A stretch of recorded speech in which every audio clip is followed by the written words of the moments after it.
sa mga katik vloggers, mga subscribers, bago tsaka luma, mga supporters, mga dumaan, dumalaw at bumisita sa channel, lahat ng mga viewers, secret viewers at silent viewers, magandang araw. So ito, natapos na natin yung ginawa nating Roadstar two-way coaxial speaker, no?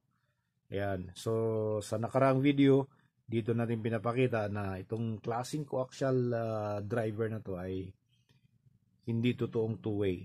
So single driver lang siya. So yung nakalagay dito na high frequency driver kunyari ay props lang pala, wala palang connection.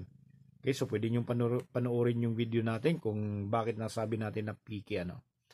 So ngayon, to napalitan na natin siya. Nagpalit tayo ng voice coil dahil yung kanyang voice coil ay ayan, tingnan yung Hitsora, ayan o. Okay, tapos yung kanyang damper, ayan, yung kanyang spider. So kapag tinanggal kasi natin yung mga ganitong klase, mga low budget speaker, kahit na anong dandahan mo pa, totally deformed na talaga siya, hindi siya bumabalik sa dating forma niya, kaya hindi na natin pwedeng ikabit ulit. At yung kanyang age, yan, kung dati ay ganito yung kanyang kulay, tapos foam surround siya, wala namang makuha ang ganito. Ang pinalit na lang natin ay yung rubber surround. Tapos kulay itim na siya. At nag-adjust lang tayo kunti dahil kung titingnan nyo ng maigi. Ayun yung kanyang umbok. Medyo malapad. Kung ikukumpara natin dito.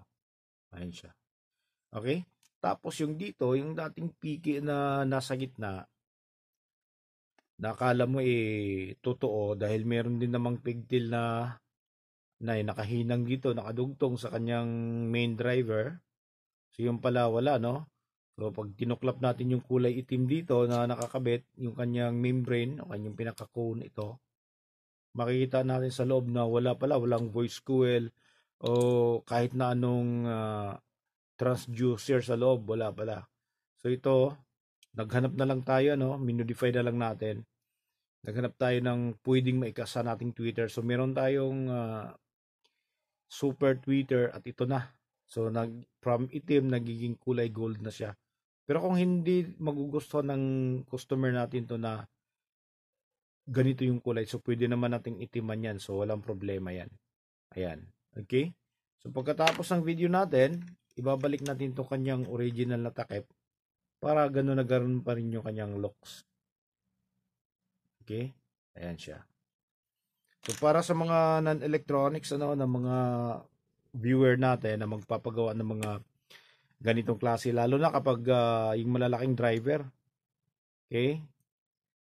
So kapag nagpagawa kayo, kailangan talagang kailangan test nyo muna bago nyo iuwi sa bahay o saan nyo dadalhin, bago nyo i-receive galing sa paggawaan, dahil mahirap magbalik mahirap magbalik, lalo na kung malayo kayo. Kailangan nyo munang i-test, kailangan nyo munang marinig kung nasa tamang tunog na ba yung pinapagawa nyo. Tsaka huwag kayong pumayag na iti-test ng ragatak sound or instrumental lang. Tingnan nyo pa rin yung tingnan nyo pa rin yung vocal. Napaka-importante ng vocal. Kung yung tunog ay tama ba yung tunog, hindi ba siya garalgal, wala ka bang maririnig na kaluskos, at tama ba mismo yung yung tunog. Tapos kung naman yung sa low frequency, kailangan nyo pa rin i-test yung medyo malakas yung bass konti. Kasi may mga mga advantages at disadvantages na kapag hindi ka tumama sa pagkakabit ng voice coil, yung height ng voice coil. Meron diyang malakas yung bass na pangit yung vocal. Meron din namang maganda yung vocal pero yung bass kulang. Isa dyan sa mga isi-share natin ay yung kapag sobrang diin yung voice coil mo, sobrang living, ang mangyayari dyan, hindi ganong malakas yung output ng speaker mo. kahit na anong pihit mo pa ng volume pataas, hindi siya ganun kalakas.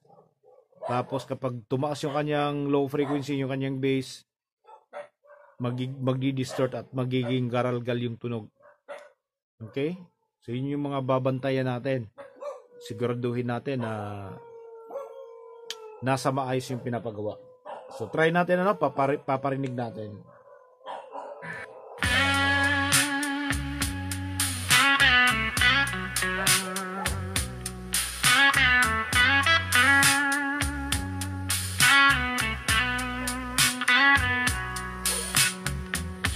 Shadows crawl where whispers hide. So, di ba? Dinig na dinig nyo naman yung boses. So, malinis, malinaw, maliban na lang sa background natin. Gusto ko kasi gabi gumagawa ng video dahil nasa tabi tayo ng daan para wala ng mga sasakyan. Kaso ito naman yung mga kapitbahay natin, yung mga alaga nating aso, alaga nating pusa, yun naman yung mag-iingay, lalo na kung mating season. Kaya pasensya na kayo sa background natin kung bakit ganito. So, balik tayo sa test. Tears fall where truths collide. Her eyes are locked without a key. Okay, so tamang-tama lang yung ano natin. Tamang-tama lang yung high frequency na lumalabas. Balancing-balanse sa mid tsaka low na nilalabas ng driver natin. Main driver natin. So tamang-tama yan. At isasara na lang natin, isasara, itatakip pala ito. Yan na lang yung pinakahuling gagawin natin. Bago natin ito ibalik. So test, kailangan pagkatapos natin gawin, titest muna natin.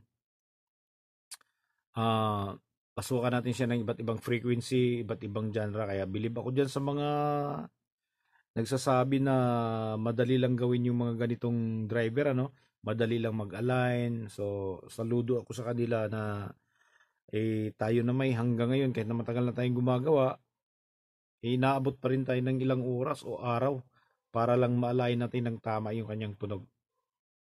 Okay? So ito, pinakahuling test natin. A world she lives they'll never see. Her unspoken promises ring so loud. Okay, so hanggang dito na lang siguro tayo. Masyadong maingay na yung background natin. So maraming salamat. God bless at bye-bye.